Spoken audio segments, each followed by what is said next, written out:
everybody, and welcome to the KNXT coverage of the Toyota Grand Prix from Long Beach, round one of the World Championship for Grand Prix cars. My name's David Hobbs, and helping me on the show is Ken Squire. Well, relax if you can, Southern California. Just sit back, get a firm hold on your seatbelt, and prepare to enjoy this near $1 million race. 24 starters from 15 countries. All the significant happenings of today's Long Beach Grand Prix. And welcome back to Long Beach, California, where race number one for the World Championship of Motor Racing is just underway. And you're watching Riccardo Patrese out in front in lap number 5 of 80. Working lap number 5, Patrese, who put an Arrows car on the pole for the first time in the history of that team, and for his first time as well. He is being chased by a former winner of this event, Carlos Reutemann, and second place, while in third lies Alan Jones, last year's world champion. Working with me in the booth is David Hobbs today. There's Patrese coming down the Linden Boulevard into the artificial part of the course. At the Queen's Hairpin is the 1979 world champion Jody Scheckter, Barry Gill, Brock Yates along in the pits for today's coverage, and giving us some of the color and commentary of this event, Jim Hill will be with us as well for our 1981 coverage of the very first race of the year. The first time in history that the Grand Prix circuit has begun in the United States. And of course, we have two Americans in the top 10 today in qualifying. One, Mario Andretti, car number 22, driving for Alfa Romeo. And the second is Eddie Cheever, who qualified beautifully with one of the Ken Tyrrell automobiles. Cheever is currently being shown in 8th position, while in 9th is Andretti. There we see Patrese leading Carlos Reutemann through the Queensway hairpin. Patrese putting on a great show today. He's under a lot of pressure because he's not led many Grand Prix before. He certainly hasn't won once. And of course, Reutemann giving him a hard time. Let's take a look at the start once again. It was some moment when they came off the line. There was Riccardo Patrese away beside him, the Alan Jones and Reutemann cars.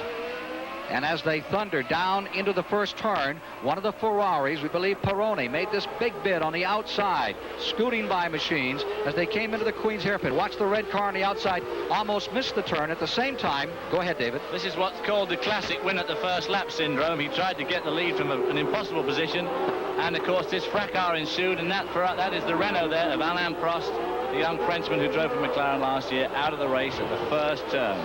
Bumped off Hector Rabach, we believe.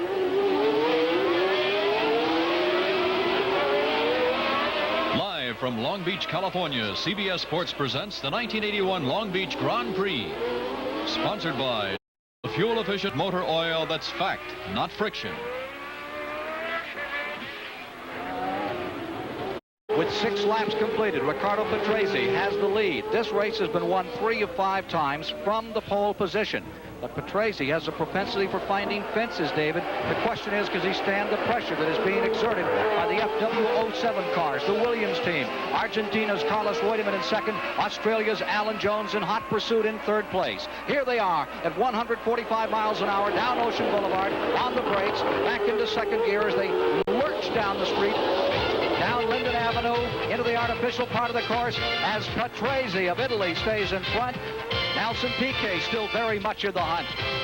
As they come around to complete lap number 9 of 80 on this 2.02 mile course, Patrese stays in the lead, and it is John Watson pitting one of the McLaren cars. Watson just pulling on pit road. There's your leader, Patrese, with the Williams cars running in 2 and 3. Carlos Reutemann, who won this event in 1978, stays in second place.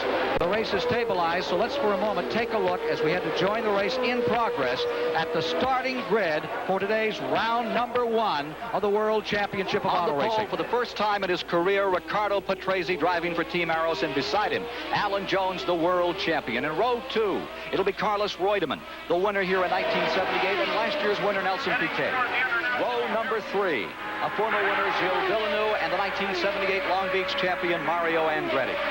In row number 4, from the United States, Eddie Cheever is matched up against Nigel Mansell of England. Then in row 5, it's Bruno Giacomelli for Alfa Romeo and Jean-Pierre Jarier. In row number 6, Didier Pironi for Ferrari and Jacques Lafitte for Ligier. Row number 7 will be Elio De Angelis, driving for the Lotus team, and Alain Prost. In row number 8, Hector Rabach, and it's Keke Rosberg on the outside.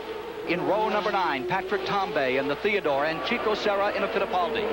Row number 10, Mark Schur of Switzerland, and beside him, Rini Arnoux in one of the Renaults. Row 11 is Jans Lammer, and beside him is De Cesare of Italy. Then in the final row, row 12, it's John Watson for McLaren and Pepe Gabbiani, a new driver. So that is how they lined up at the start. We had to join this event in progress as the Doral took a little longer to be decided today than had been expected.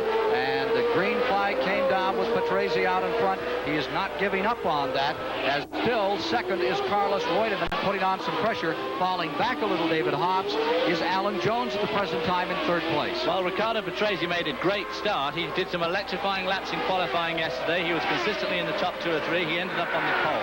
Alan Jones had led most of the qualifying times. There we see Riccardo up in the top right-hand corner there. Alan Jones had been leading qualifying, ultimately dropped to second spot. And today he's not hanging on, but of course there's a long way to go yet. His teammate Carlos Reutemann, of course, giving Patrese a pretty hard time. And Riccardo has led some Grand Prix before, but he's never won one, and he's never been on the pole before, so this is a strong test for him.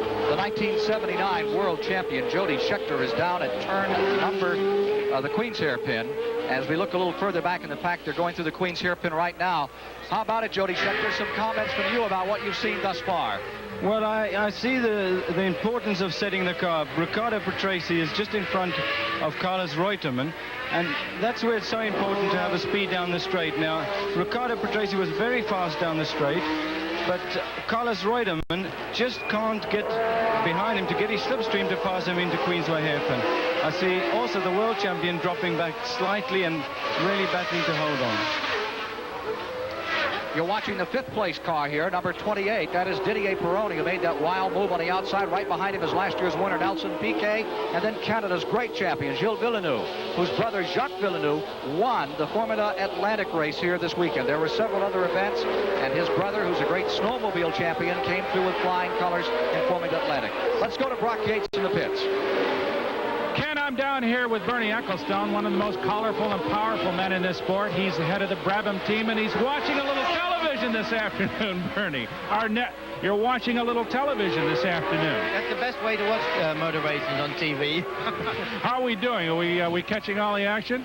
Yeah, it looks good. Looks very good. More seriously, Nelson is running well, but perhaps not as close to the front as you'd like it. No, I think he's being held up by Pironi. You know, the Ferraris aren't that quick, and I think they're holding him up. And he's going to lose contact with the leaders. That's the problem. What do you do on a short course like this? It's so hard to race, to pass on when you do get bogged down behind a quicker car. I think all you can do is pray. You know, you just got to stay there, keep out of trouble, and hope.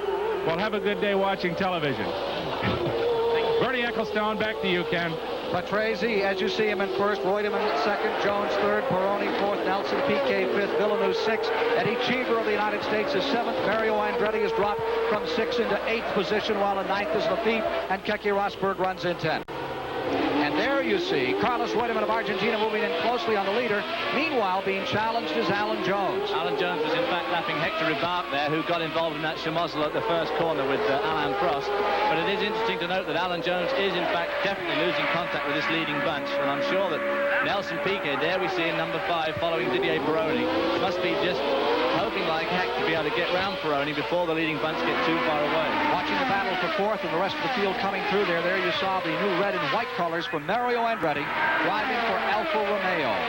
Alfa Romeo making an arrangement with him for the year. And there's Eddie Cheever as Dave Dyston changed positions once again. Slipping back a spot is Eddie Cheever. Mario Andretti moves up again into 7th as they go back and forth. Is one of America's bright hopes. He lives in Rome. He spent most of his life in Rome, but of course he is an American. Battle for 4th, and there you see Didier Pironi in the red Ferrari. Behind him, Nelson Piquet of Brazil. Then comes Villeneuve of Canada, then Eddie Cheever of the United States, then Mario Andretti. Mario is one of the men that and there's Nelson having to go on the inside there, but this is no track to pass in the wrong place because it's all walls. Didier Pironi stays in 4th. Patrese stays in front. And let's go to one of Europe's top racing journalists in the pits, Barry Gill. Well, Ken, I'm here in the Renault pit with René Arnoux. René Arnoux, remember the man who got pole position last year in the turbocharged Renault. Enormous problems here. He came rushing in, they changed the tyres, then they examined the brakes, the engine is off, and René Arnoux is not going to win this Grand Prix for Renault. Back to you, Ken. Renault came up last year. 2 years ago they were here and didn't qualify. Last year they were on the front in the second row, and this year they were right in the middle and the back of the pack. They're having a very checkered career in racing. Pressure still stays on the leader. Carlos Reutemann in the number 2 car, challenging the number 29 all the way around the circuit. Patrese driving for Jackie Oliver's team Arrows, which is up in front, as we mentioned earlier, for the first time in history from the pole, staying just barely in front of the great Argentinian. Car number 2 in second place. Alan Jones, the world champion, maintaining third.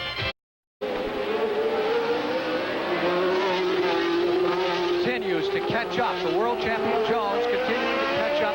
Car number 2, Carlos Reutemann, by about a second a lap as he thunders back onto Ocean Boulevard. Alan Jones looking for his second world championship in a row, and what a start.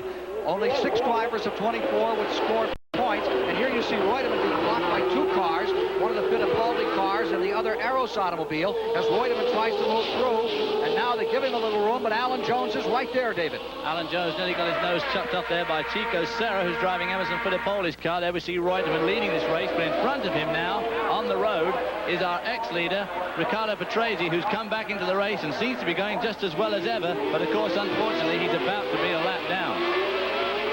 Alan Jones is caught right up with his teammate Carlos Reutemann. There we see the 4th place car of Nelson Piquet, number 5, followed by Gilles Villeneuve in number 27 Ferrari, the turbocharged Ferrari. Nelson Piquet in 3rd spot, Villeneuve in 4th. Right behind them in 6th is Mario Andretti, and now it's Eddie Cheever. Cheever's come around again. There is Eddie Cheever of the United States, and right behind him Mario Andretti, and they've been having a tremendous dice for 5th position. Eddie Cheever, who spent most of his life outside the United States in Italy, and for the last several years has been dedicated himself to Formula 2 racing, taking over in a Ken Tyrrell automobile and fighting with the former world champion Mario Andretti, 2 United States campaigners, battling here for 5th position in the Long Beach Grand Prix as we reach the 30 lap. Only 50 to go here today, and the battle for the front is also enjoyed. There again is Nelson Piquet, your 4th place car, with the 5th place car, Didier Pironi's Ferrari, and now look at Mario Andretti move up on Eddie Cheever another time. And I keep on calling Pironi Villeneuve. I think the Villeneuve supporters club must have sent me a check or something. There we see Mario Andretti, car number 22, the Alfa Romeo, the V12 engine car, harrying his team, his countrymate Eddie Cheever through these S's as they come up to turn 11, this little right-hand turn here. They get very close to the wall on the exit, rush up the short hill here to the commentary spot where we are, round turn 12, getting really close to that wall on the outside, and off along the start, finish straight here. Lafitte stays in 7th. Jacques Lafitte staying in 7th, right behind them. There is Cheever in 5th, in 6th, Andretti. Andretti, who used to watch Alfa Romeos back in the 40s in motion picture houses in Italy. Then at the age of 15, his father moved to Nazareth, Pennsylvania, and he grew up on the midgets and sprint circuits in the Pennsylvania area, now back trying to become what he wants to be in racing, the most versatile driver in history. And for my money, he certainly is that. A winner at everything he's touched his hand to. I think it's unquestionable that in the current Grand Prix scene, Mario Andretti is by far the most versatile driver. There's your leader, Carlos Reutemann, and here's Alan Jones closing in again. Yes, and it's interesting to see that poor old Riccardo Patrese is going so well there, but unfortunately, as I say, he's now 1 lap down. Led this race so magnificently. Obviously, some small problem with the engine, which is now fixed, but it's too late. It's not just the race, but it is the social setting. This is the high-speed, high-society circuit. Millions of dollars invested in these cars. They travel from all over the world, drivers from 15 countries here. And as much a part of the race, ambiance of it, is what goes on in the tents around this thing. And let's go right now to Jim Hill, who is standing by at one of the parties.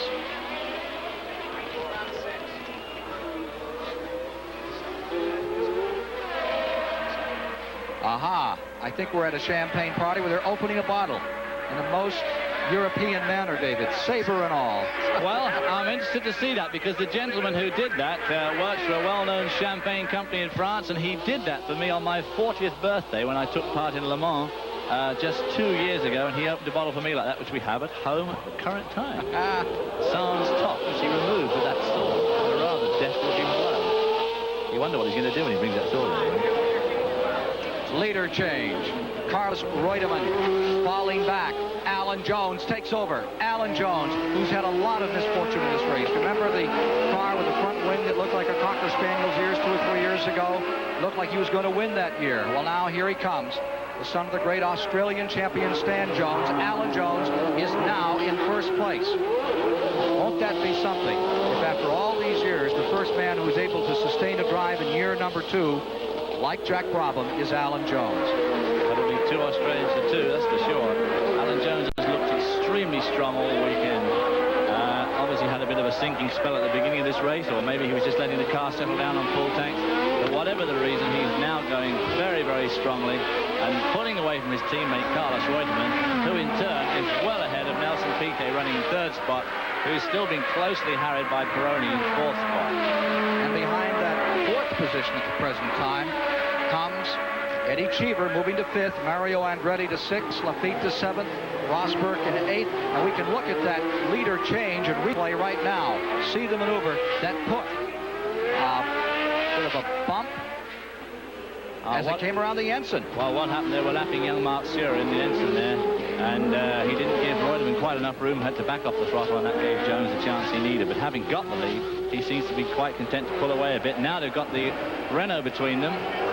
But the Renault moves over and lets the leader go through. Number 16, Alain Prost, in the French turbocharged Renault automobile. And Ferrari brings their turbos here as well. Let's go to Barry Gill.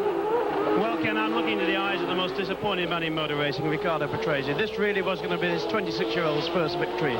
He came in with a mystery fault in the engine. They've changed the spark box. He's back now with the same problem. But to look into this cockpit and see this man's despair is to show the other side of motor racing. Back to you, Ken.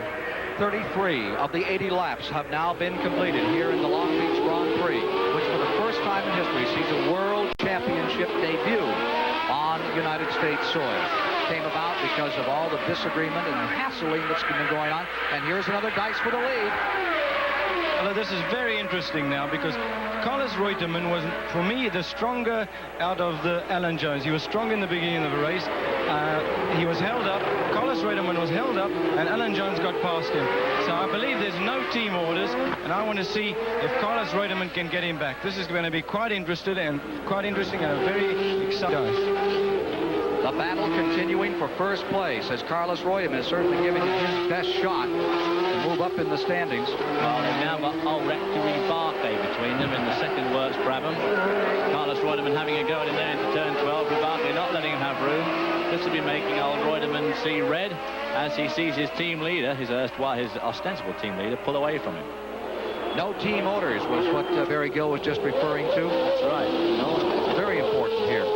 Because one might have wondered if Reutemann had been told to give ground, but you saw the ensign get in his way, so that was not the order of the day. They're out there racing for first place, and Reutemann has been very, very cool, very, very intent upon this race. I believe he likes this course, too. He does indeed, and I don't think he's going to take second place from Alan Jones without trying at least to regain this spot. Meanwhile, we've had a shift of position. Andretti has dropped back to 7th. Jacques Lafitte has pulled up into 6th. The 12-cylinder Alfa Romeo has dropped to 7th, so he's just out of a point-scoring position. Only 6 cars score points in a World Championship Formula One race. 9 points for win, 6 for second, then 4, 3, 2, 1. And right now, the big 9 belongs to Alan Jones. It's interesting to see that these 2 cars of Alan Jones and Carlos Reutemann, the Frank Williams team's cars, are doing so well because all the arguments we've been having over the last 9 months between the Formula One Constructors Association and the governing body in France, the Williams teams are one of the companies that thought they were going to get the wrong end of the stick this year.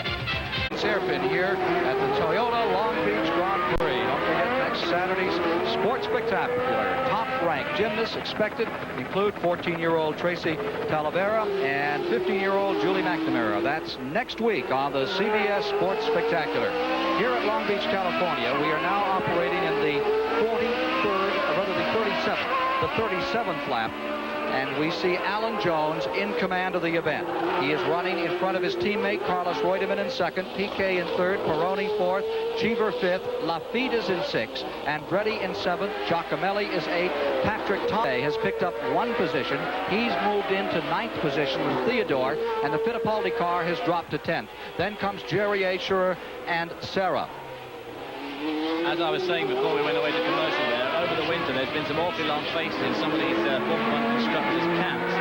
People like Alan Jones and Frank Williams have been walking around with their jaws on the floor, thinking that when the skirts were taken off these cars, they had been in a hopelessly uncompetitive position against the more powerful cars of Renault, Alfa Romeo and Ferrari. And of course, it hasn't been the case at all. Here they are, first and second. How do you feel about trying for a world championship was a question we posed to Alan Jones, and this is what Alan Jones had to tell us about this effort for a second straight world title.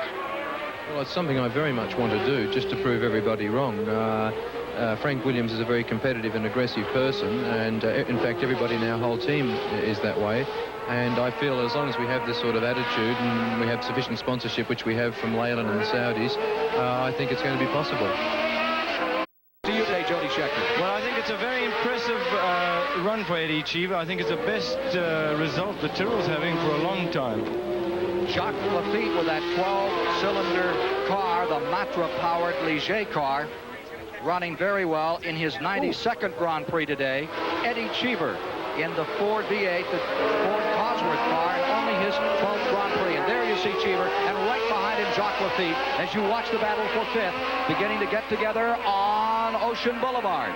And Jacques Lafitte is really giving Eddie Cheever a hard time. Through the S's there, he was right behind him. Through those S's, the car of Lafitte seems to be just a little bit quicker, but Eddie Cheever's doing a good job here, and of course, Lafitte is the meat in the American sandwich, because right behind Lafitte is still Mario Andretti. Eddie, let's go to Barry Gill. Ken Tyrrell, tremendous battle between Eddie Cheever and Jacques Lafitte. How are you feeling about it? I think seeing that this is Eddie's first World Championship race with us, I think he's doing a hell of a fine job. Ken, you picked Jackie Stewart, you picked Jackie Itch, you picked John Surtees. How did you pick Eddie Cheever? What impresses you about him? Well, I followed his performances last year in a very uncompetitive car, and I thought what a great job he made of trying to get that car to work. So I took him for a test session, and he proved to me that he was able to relate to the engineers how the car was behaving. I haven't had anybody driving my cars who could do that since Jackie Stewart drove for me. What a great compliment. And you, Jackie Stewart, on the American scene. Back to you, Ken.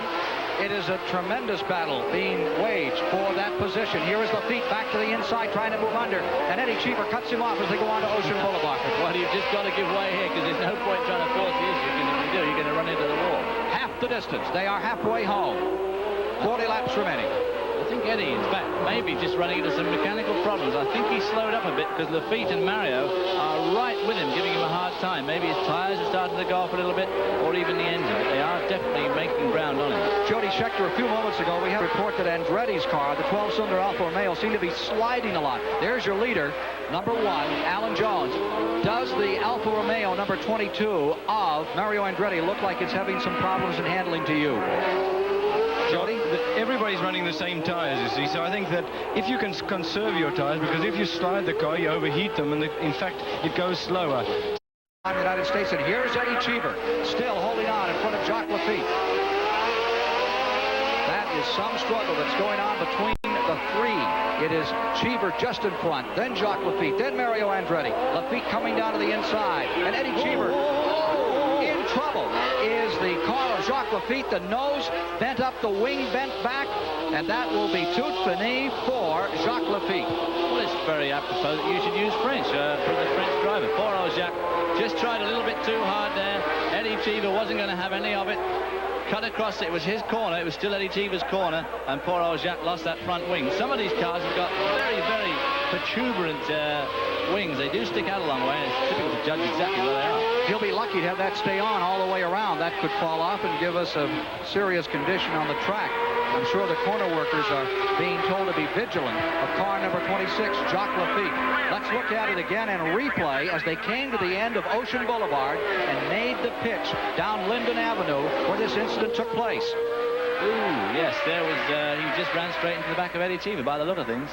And either a terrible missed error of judgment on Lafitte's part, or Cheever may have just suddenly slowed up on him. A bit difficult to tell in that short clip. But whatever it was, he took that front wing off well and truly on Cheever's rear tire. That moves Mario Andretti back to 6th and right on the rear deck of Eddie Cheever's car. Mario Andretti is running right behind Eddie Cheever. And for the first time in years, since perhaps 1968, when Ginther was running Gurney, we have two Americans back-to-back coming down the main straightaway. We have a bad crash in 6. We understand that a car has come in serious contact with the wall at turn 6 and trying to pick himself up and come in is Bruno Giacomelli. And Jan Lammers. Jan Lammers' car has been well and truly tweaked there. Giacomelli and Lammers both have retired and come in after just below us, thumping the concrete. But here's the battle. It's Mario Andretti, now running in the 6th position, directly behind the 5th position man, the Tyrrell car of Eddie Cheever. Well, I think Eddie's tyres must be going off because he seems to be able to hold his end up on the straight bits, but through the turns he is definitely slower than his pursuers. Jack Lafitte being one, who has got rid of him, and now he's got Mario Andretti giving him a hard time. Mario Andretti making up a lot of ground on braking there. And through this hairpin, there's not much in it, but you wait till they come to the S's here, and Mario will probably close right up on him, which leads me to believe that Cheever's tyres are probably starting to go off, and they're about to lap that car there, that white car of Hector Rimbart. I'm sorry, number 21, that's Chico Serra in the Fittipaldi car. Eddie Cheever stays right in front of Mario Andretti, a V8 in front of a 12-cylinder Alfa Romeo. Alfa Romeo may win a race before this year is over. That is for sure with Mario. There's Andretti down the inside. Andretti is running wheel to wheel with Cheever. As they come to Linden and Cheever has to give ground, Mario Andretti takes over in 5th. Well, Eddie did have to give ground there. You saw him lock up just at a crucial moment there. Smoke coming off his front tyres. You've got to be a bit careful doing that too much in these races. Otherwise, it's like racing on cardboard boxes. They get horribly square. Liable to come in, have vibrations up your arms for a week. To review again, Jones in 1st, Reutemann now 2nd, Piquet 3rd, Peroni 4th, and moving to 5th. Mario Andretti of Nazareth, Pennsylvania. Eddie Cheever is in the 6th position with the 7th position, Patrick Tambay. It'll be, as Barry Gill said, we're only halfway through this race and we have lost exactly half the field. We started with 24 cars and we now have got only 12 cars running, most of whom are running on the same lap, but only 12 left running. We mentioned the fact how hard it is to win the World Championship, the modern Formula 1 series.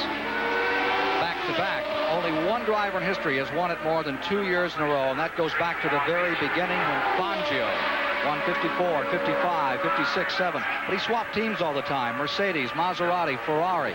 Alan Jones hanging his hat and his hopes with the Williams teams. And speaking of Ferrari, there you see the car of Didier Pironi now running in 4th position and having a very good run today. Having a very good run, but large in his mirrors looms the red and white car, the red and white Alfa Romeo of Mario Andretti.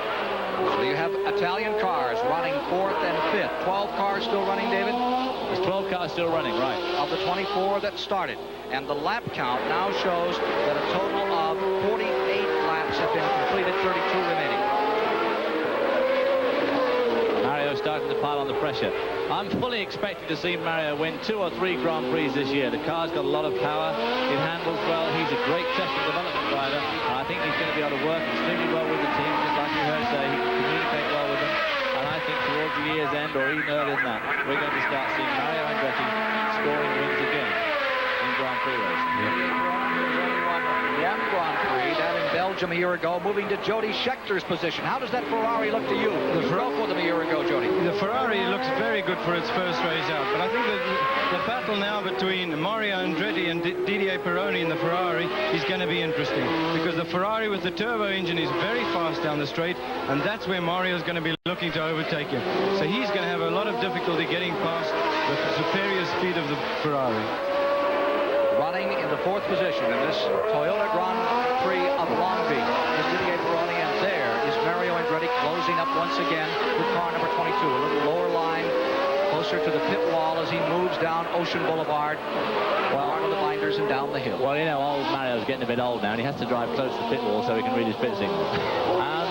It's interesting to note that the Ferrari, in its very first World Championship race in turbocharged form, has done so well in the hands of Didier Pironi and Renault, who've now been running turbocharged cars in sports car racing and Formula 1 for the last 5 years, are both out of this race. Admittedly, one of them with an accident on the start line, but they didn't look hot all weekend. They've been way off the pace.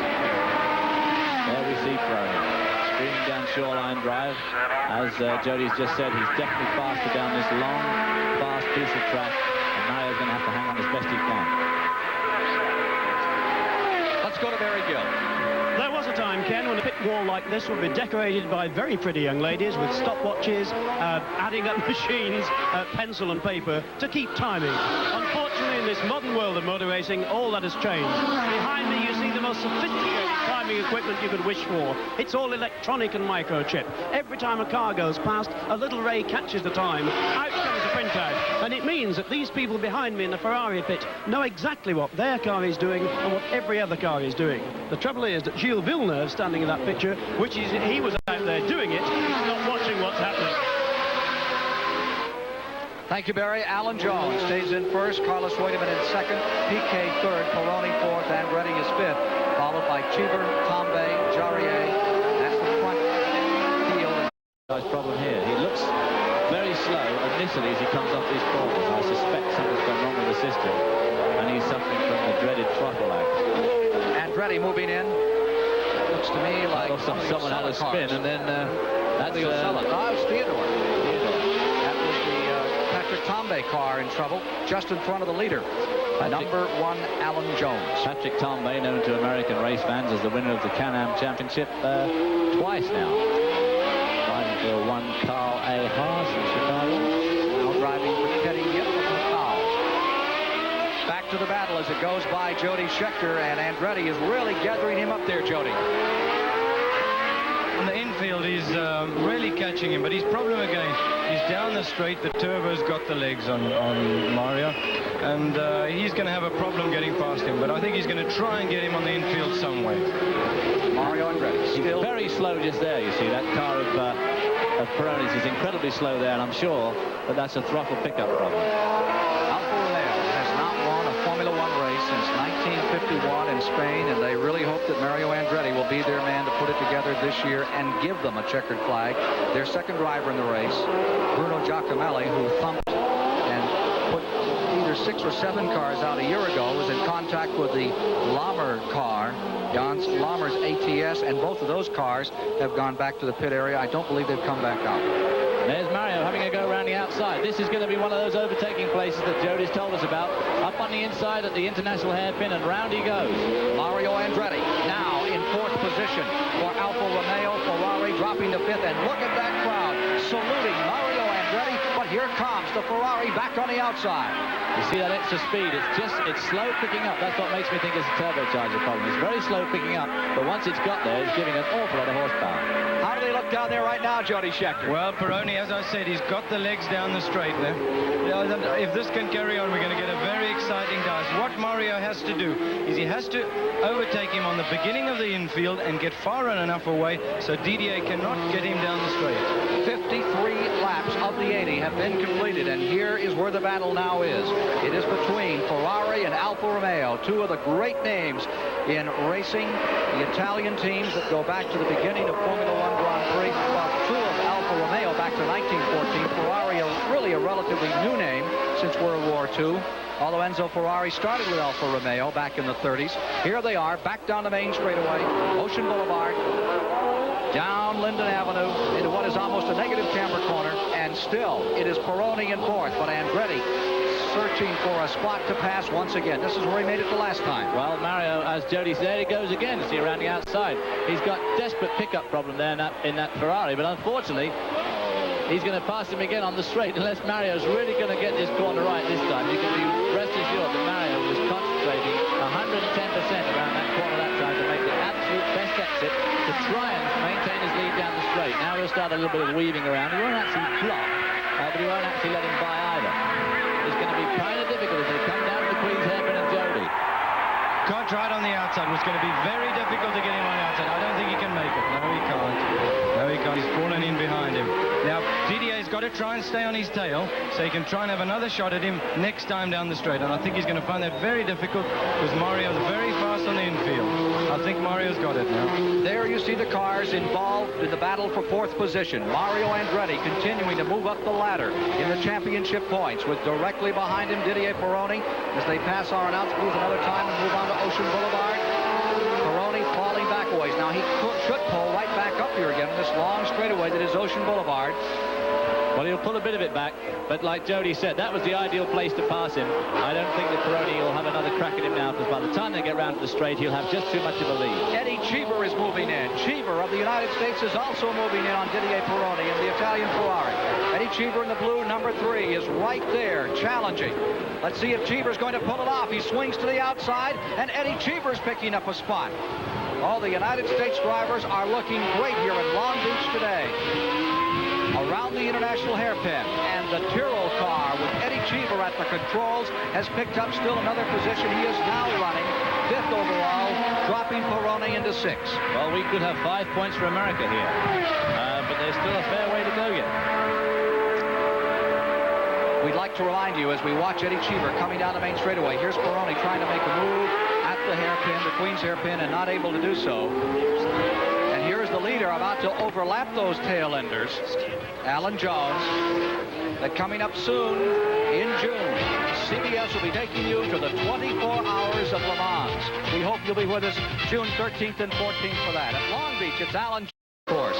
This course has been so well put together at Long Beach, California this year. And these people you now see coming out have been so well trained and done such an excellent job that it has made the entire weekend flawless. They've had several events, Formula Atlantic, motorcycles, go-karts, foot races, bicycles, celebrity races, all here. And these course workers have carried on through all of it, moving people off after they've had problems, done a great job. Box number 6 being pulled away. Well, the course workers here in America and England are the class of the field. There's no doubt about it. Sometimes when one races on the continent and other countries, it's, you know, always got your heart in your mouth a bit in case something goes wrong. But I must say that here in America and in England, the course workers are tremendous. There you see some of that crowd watching Alan Jones trying to win the first point-counting race of the 1981 campaign. His teammate, Carlos Reutemann, won the first race in South Africa. That was an on-point battle. But here today, it is Alan Jones still in front. Can he sustain from the 60th lap, 3/4 distance, for 20 more laps? He's a dedicated young racer, and he and I shared a car a couple of times in some long-distance races, and that was like putting the long and the tall together. There we see the leader, Alan Jones, sweeping around that long left-hander up to the international hairpin. In fact, he's about to put a lap on Eddie Cheever. Jones really running incredibly strongly this afternoon. Just consistent and fast at all times. Looks smooth, not taking any unnecessary risks, but really piling on the pressure. He's pulling away from his teammate, and of course he's going to lap the 5th spot. 61 laps into the race, Alan Jones out in front. When you're out in front in a race like this, Jody Scheckter, at this point, do you begin to feel the physical strain, the mental strain of the race, or does it all just go away? Well, I think the natural thing is to think that he's all calm, he's got a big gap behind him, but in fact that's the time when you really worry. Every little noise in the car, you worry about something going wrong. You're watching the gauges. There's always something you feel, there's a vibration or something like that. And in fact, that's the most worrying time, and you've all really got to keep your concentration going, because that's when you make a mistake, when you start thinking that you've won, you're easy. Jack Brabham once hit the chicane, the last corner into the straight before the checkered flag, and lost the race by lack of concentration when he thought he had won it easily. And this track is perhaps one of the most unforgiving. I would say this is even more unforgiving than Monte Carlo. These walls just don't ever give out. It's a total concentration. I think that's where racing drivers, compared to other athletes, really have. They've got 2 hours where they don't have a break at all. Eddie Cheever running in 5th position at the international hairpin. Cheever in the Tyrrell car, staying in 5th. Top 5, Jones, Reutemann, Piquet, Andretti, and Eddie Cheever. I think it's a good point that Jody just made on concentration. He's absolutely right. There's very few jobs, very few sports that you have to do where for 2 hours you just absolutely have to concentrate 110%. Third place car, Nelson Piquet, was known as the town with an average temperature of 70 and an average age of 91, but Long Beach Grand Prix has changed it all. They are all here today. We saw Gene Hackman down here a little earlier watching this race. Paul Newman's not too far away watching the event today. Paul Williams has flown back from San Francisco, where he performed last night, wandering around down there in the pits. And here is the 3rd place car that they're watching. That is Nelson Piquet, number 5, the man who won it last year. This is going to be a strong car for the 1981 World Championship Series. And Nelson Piquet is one of the hottest young drivers around. He drove this race brilliantly last year. From then on, they had a bit of a sinking spell in the middle of the season. Then towards the end of the season, this car was pretty well unbeatable. And he's so very nearly won the World Championship from under the nose of Alan Jones, running in a very strong third spot today. Williams cars run first and second. We have a Brabham running in third, an Alfa Romeo in fourth. At the present time, there is a Tyrrell in fifth. And let's go to Barry Gill. Well, this is the end of Ferrari's run for this Long Beach Grand Prix. They've won it twice, but they're not going to win it now. Didier Pironi into the pits. It isn't tyres, it must be a more major problem. But Pironi, in his first ever drive for Ferrari, and of course Ferrari's debut in the turbo car, is over. Back to the commentary box. So Didier Pironi wraps up the day, which started so well. And there remains the leader, Alan Jones, staying out in front. It was here a couple of years ago, and it seemed like he was on his way to victory, that problems came with a wing on the front of the car. Got a little unstable. Let's take a look at some of the cars that have retired from this race. Out of the race is Prost, De Cesare.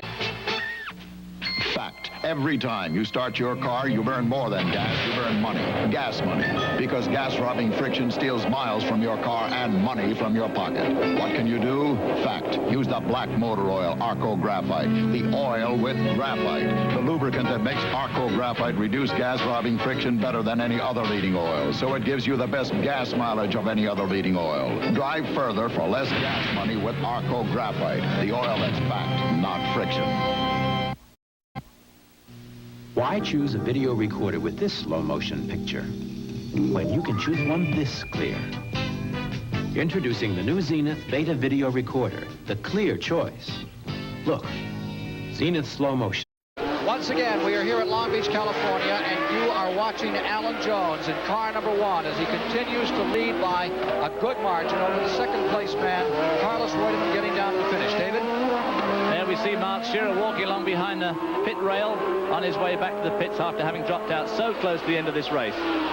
There are 4 laps left to go in this race. Alan Jones, in those last 4 laps, does exhaustion concern you? Yes, you do. It's similar to Monaco. You can't make any mistakes. You can't let the car drift out too wide. You've got to be on top of it all the time. Your concentration's got to be there, keeping it off the walls. And, of course, an hour and a half, hour and 45 minutes of this, towards the end, you're getting a bit tired. Alan Jones may be a bit tuckered, but he'll be a very happy tired tonight as he pulls more of an advantage over the second place man, Reutemann. I believe earlier I gave you some misinformation. The Formula Atlantic race was won by Geoff Brabham, now of San Clemente, California, the son of the former world champion Villeneuve. Jacques Villeneuve, the brother of Gilles, finished in second place, with Danny Sullivan in third, Rodriguez finishing in fourth, and Price Cobb was fifth in the Formula Atlantic race yesterday. In the foot race today, Nick Rose of Bristol, England, came around pretty well today and won that, with Bill Donikowski of Ann Arbor, Michigan, second in the 10,000-meter run, right? And Tony Stanings of Bristol, England, finished in third. All right, Jody Scheckter, we're now down to it. The last 4 laps of this event, and Alan Jones is looking very good. Do you think he can repeat his championship this year? Well, it looks like he's got a very good start here. Winning the first race like this must put a lot of courage, a lot of enthusiasm into the team to have a good start to run the rest of the team. But what about the rest of the year? Your team Ferrari, your old team Ferrari, with these new turbos. This is only the first time out, and this is not a track particularly conducive to turbos, as we've learned in the past from the Renaults. They're going to show some strength, and for certain, Alfa Romeo is looking stronger after today. Yes, I'd say still the Williamses, they've been going very well last year. They won the championship, and this year they're starting out the same way. I would think the biggest contender is again going to be Nelson Piquet in the Brabham. He was a strong contender last year, and I would say it's going to look like that way. Mario Andretti in the Alfa Romeo, he may be coming up, but that good. He went very well today. It's going very well. I think that this race is obviously a test round. With normally the first race in the season is the Argentinian race, and this is now the first race. This circuit is very hard on the cars, very hard on the brakes, and it's shown that in the unreliability, and a lot of cars have fallen out today. I think it's an interesting point, actually, that 3 more of the races we're going to see this year, the French Grand Prix, the British Grand Prix, and the Austrian Grand Prix, all take place on extremely high-speed circuits. And this is definitely going to favor the turbocharged engine cars of Renault, which we see closely following Jones here, and the Ferrari, and even the Alfa Romeo cars. 2 laps to go. 2 to go for Alan Jones. If it all holds together, he will win the first Grand Prix, counting for points, of the 1981 season.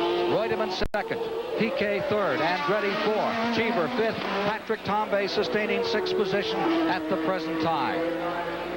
Blue boot and headed down Ocean Boulevard, and there will be 1 lap to go for Alan Jones to win his first championship race of the 1981 season. And there we see that car bouncing and bobbing over those bumps at the end of Ocean Boulevard, down Linden Avenue, down that steep hill, bottoms out at the top, left, right sweep through here. There we see the Renault leading him, but 2 or 3 laps down. He comes down this long left-hander, which is where we saw him pass his teammate Reutemann earlier on, up to the international hairpin for the last time. Braking and swinging through this corner, be taking great care at this stage. He doesn't run over anything, run into anybody, and certainly keeping off those walls.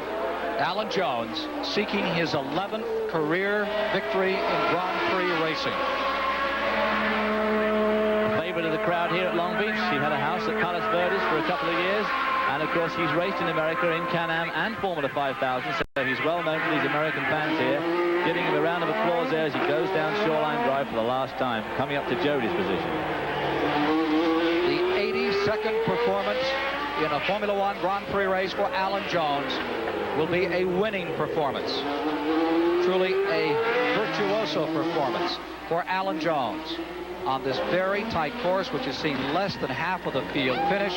Here he is through the gears for the final time, about to come up in front of us. The checkered flag is about to be unfurled, and the winner of the Long Beach Grand Prix for 1981 is Australia's Alan Jones. Alan Jones of Melbourne, Australia, has done it. He has won the first race of the season. Slowing down, waving to the crowd. His teammate Carlos Reutemann comes across in 2nd position. Reutemann finishing in 2nd place as Alan Jones brings his car to a halt. About to extricate himself from the machine, Nelson Piquet will finish 3rd. The man who put it all together, Christopher Pook, is taking Alan Jones from his car. Mario Andretti will finish in 4th today. Eddie Cheever is 5th. Patrick Tambay is 6th. And there is the car of Nelson Piquet across the line. And Alan Jones now pulling off the helmet and the mask, waving enthusiastically to the crowd, standing beside the man who has put together this amazing Formula 1 race in Long Beach, California. Congratulations.